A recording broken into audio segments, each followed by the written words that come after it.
que vous allez tenir pratiquement 1 heure sur des sièges d'amphithéâtre. C'est des choses dont on perd l'habitude assez rapidement. Donc je rebondis sur la question qui a été posée. On a dit que la vie trans était une révolution, enfin une quasi-révolution, où ce qui était anecdotique, c'est-à-dire les espaces de convivialité, deviennent la norme, et les espaces où régnait plutôt l'agressivité deviennent l'exception. Donc ça, on va dire que c'est une utopie, et c'est ce qu'on appelle une utopie concrète, je ne sais pas comment on appelle ça, mais ça existe. Donc ça tombe bien, ça existe ailleurs, donc c'est tout à fait faisable.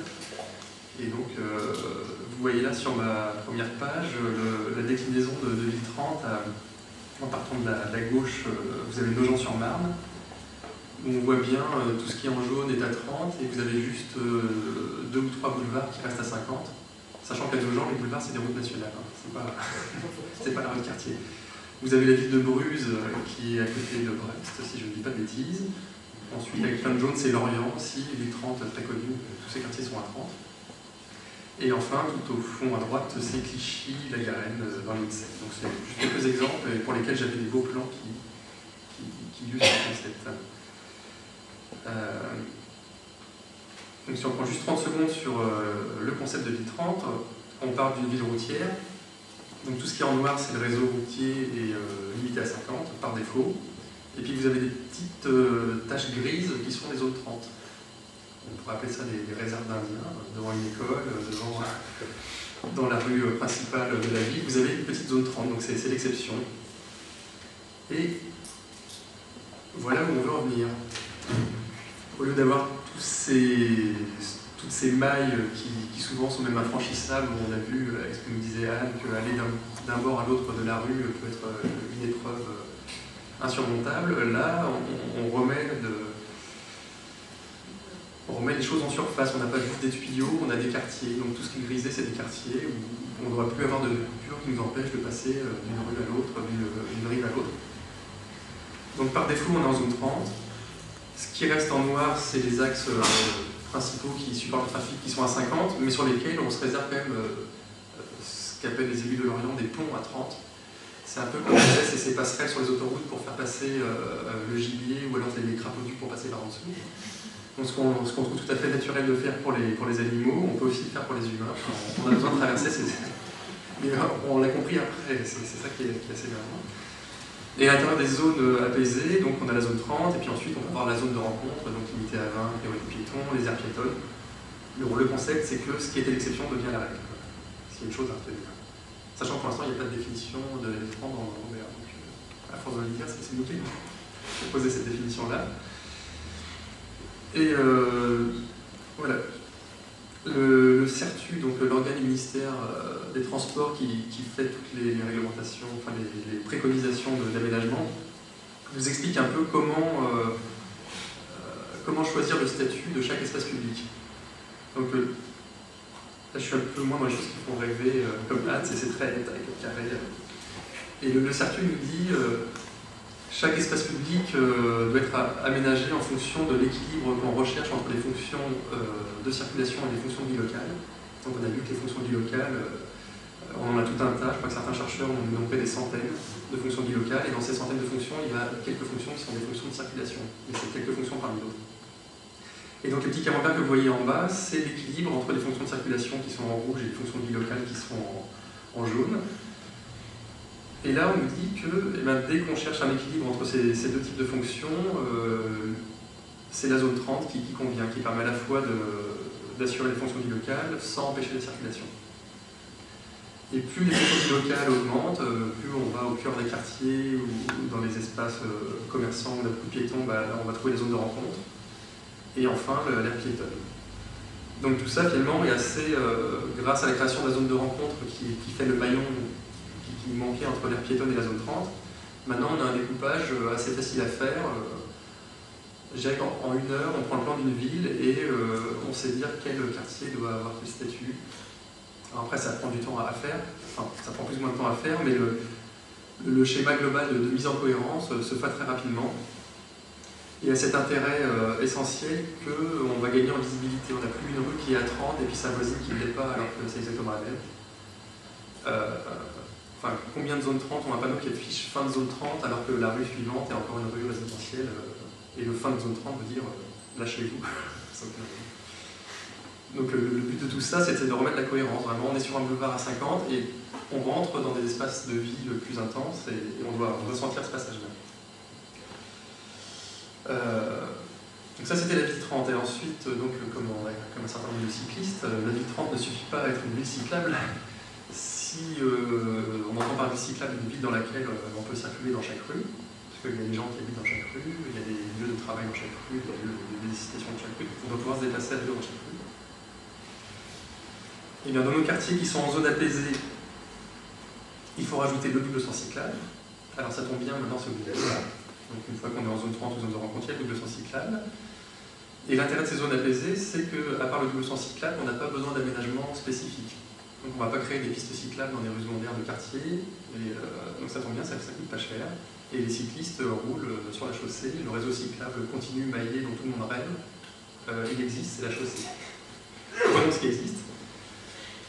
Et ce qu'on peut faire, donc, une fois qu'on a quitté cet univers, on va dire, un peu brutal et agressif, où les automobilistes faisaient la loi, où il fallait du coup mettre des feux, des stops, des barrières pour empêcher les piétons de déborder sur la chaussée, et bien on se rend compte qu'on peut enlever une bonne partie de ces feux, de ces stops et tous ces signaux qui deviennent inutiles.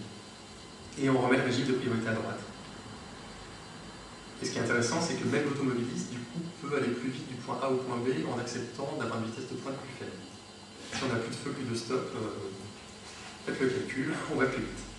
Si on ne confond pas vitesse de pointe et vitesse moyenne, ce que fait l'automobiliste pour une. Et enfin, sur nos boulevards qui restent limités à 50 km/h, donc là, la cohabitation vélo motorisé ne peut pas se faire. Donc là, il faut des aménagements cyclables, que ce soit des bandes cyclables, des pistes cyclables, des couleurs bus ou des rodéos. Et depuis notre décret du 12 novembre, on pense aussi sur les feux qui là sont souvent encore nécessaires sur les axes lourds. On peut maintenant permettre aux cyclistes de tourner à droite, voire même, vu comme le décret est écrit, même d'aller tout droit ou à gauche, si on trouve le panneau qui convient et qui transforme le feu du coup en CD de passage pour les cyclistes. C'est-à-dire que dans les rues en sens unique où il y a une rue qui part sur la gauche, on peut aussi permettre aux cyclistes de partir à gauche, ou dans une rue, dans un carrefour hanté, avec un feu, on pourrait permettre aux cyclistes d'aller tout droit. Parce qu'il y a 3 personnes. Donc ça maintenant c'est une possibilité, demandez-le à vos élus. Ça peut se faire. Donc voilà, donc maintenant concrètement si on illustre comme les villes 30 existent, ça tombe bien, on peut voir à quoi ça ressemble. Et aujourd'hui même avec Google Maps et sa fonction qui s'appelle Street View qui vous permet d'aller vous promener dans les rues en étant assis derrière votre ordinateur, donc ça fait pas beaucoup rêver. Mais du coup vous pouvez déjà aller visiter des villes 30. Donc je vais vous parler d'abord des boulevards, donc ces fameux boulevards qui restent à 50 km/h. Donc il faut des aménagements cyclables. Vous avez un premier aménagement à gauche, la place étant contrainte, on a une bande cyclable seulement dans le sens montant. Et quand on a une pente, c'est là où c'est utile. Et sachant que là on est à Fontenay-aux-Roses, donc Fontenay-aux-Roses a une spécificité, c'est qu'elle est limitée à 30 partout, y compris sur les boulevards. Donc ce boulevard que vous voyez très large est limité à 30. Et il y a un plateau, ce qui est rouge, c'est un plateau surélevé parce qu'on est en lumière. Et la photo de droite, c'est le boulevard qui est entre Sceaux et Fontenay-aux-Roses, donc on est dans les Hauts-de-Seine, pour ceux qui ne connaissent pas. Et là, vous avez une piste cyclable tout à fait classique entre le trottoir et le stationnement. Donc sur les boulevards, il faut des aménagements lourds.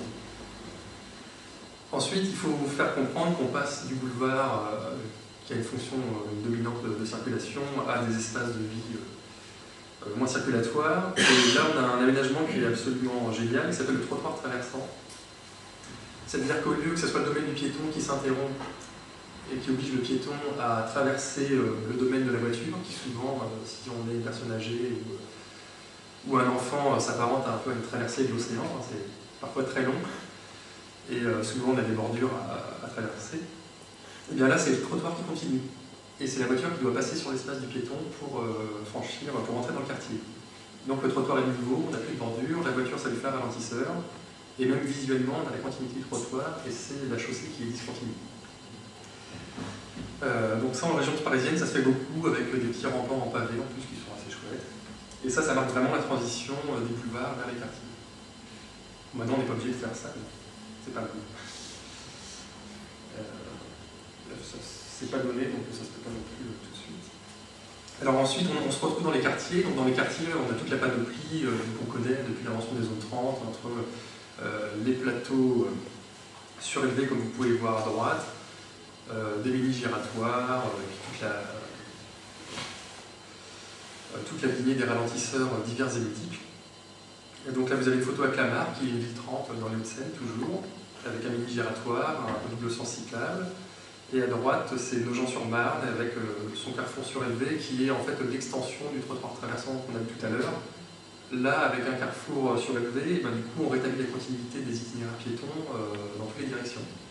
Donc on a à la fois un ralentisseur qui fait ralentir la voiture, et les piétons qui peuvent traverser beaucoup plus facilement.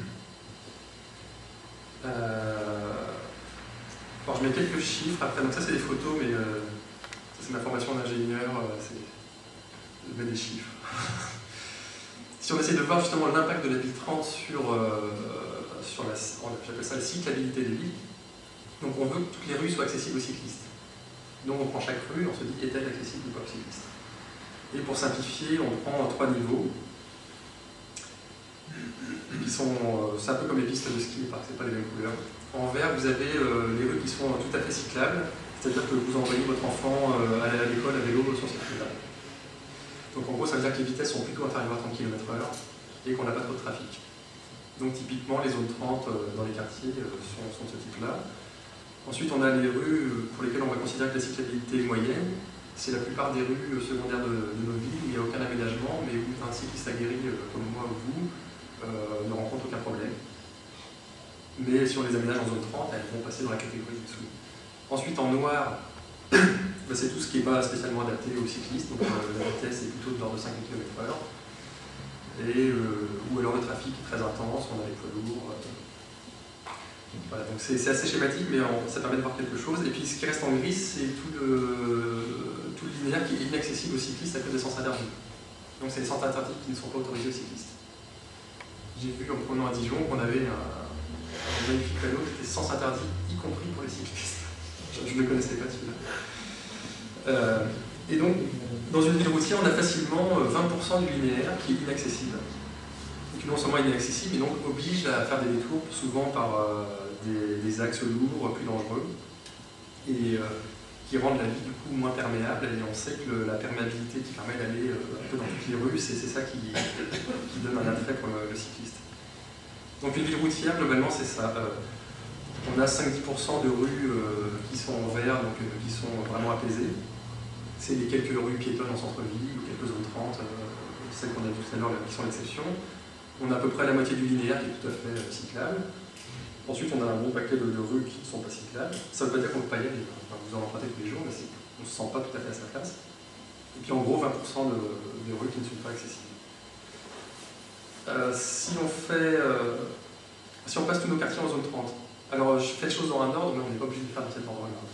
Si on passe tous nos quartiers en zone 30, là, du coup, on ne gagne pas beaucoup de linéaire cyclable, mais on rend plus agréable toute une partie du linéaire qui était moyennement cyclable. Si on généralise les doubles sens cyclables, et bien là, hop, on gagne 20% de linéaire d'un seul coup, pour pas très cher en plus, et ça rend bien service.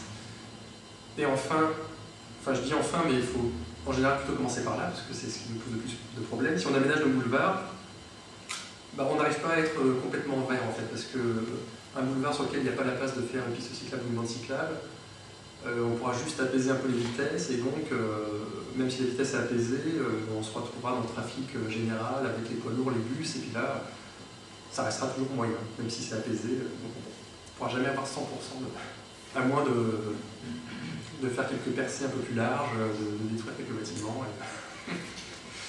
Et donc tout ça, c'est fait.